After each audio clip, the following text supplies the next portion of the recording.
திருப்பதி கோவிலுக்கு கலப்பட நெய் விநியோகித்த திண்டுக்கல் நிறுவனத்தில் தமிழக அரசு ஆய்வு மேற்கொள்ள வேண்டும் என பாமக பொருளாளர் திலகபாமா வலியுறுத்தியுள்ளார்.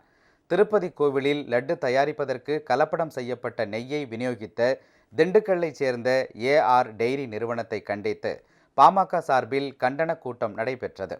இதில் பாமக பொருளாளர் திலகபாமா, மாவட்ட செயலாளர் ஆல்வின் பிரசன்னா, மாவட்ட தலைவர் திருப்பதி உள்ளிட்டோர் கலந்து கொண்டனர். திருப்பதி லட்டில் விலங்கு கொழுப்பு கலந்திருந்ததை மதம் சார்ந்ததாக பார்க்காமல் உணவுப் பொருளில் கலப்படம் என பார்க்க வேண்டும் என திலகபாமா கூறினார். ஏஆர் டெய்ரி நிறுவனத்தில் தமிழக அரசு ஆய்வு மேற்கொண்டு நடவடிக்கை எடுக்க வேண்டும் என்றும் அவர் வலியுறுத்தினார். எங்களுக்கு நம்பிக்கை வேணும்ல, நாங்கள் சாப்பிட்ற பொருள் மனுஷன் நாள் பூரா ஓடுறது ஒடியாது எதுக்குங்க?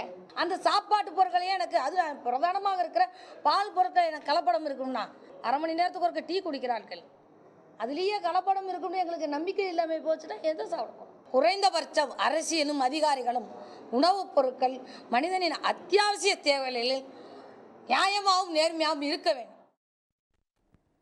இதனிடையே நெய்வேலி என்எல்சி நிறுவனத்தில் பணியாற்றும் ஒப்பந்த ஊழியர்களை பணி நிரந்தரம் செய்ய வேண்டும், தீபாவளி திருநாளையொட்டி 20 விழுக்காடு மிகை ஊதியம் வழங்க வேண்டும் உள்ளிட்ட கோரிக்கைகளை வலியுறுத்தி பாட்டாளி தொழிற்சங்கத்தின் உண்ணாநிலை போராட்டத்தில் ஈடுபட்டுள்ளனர்.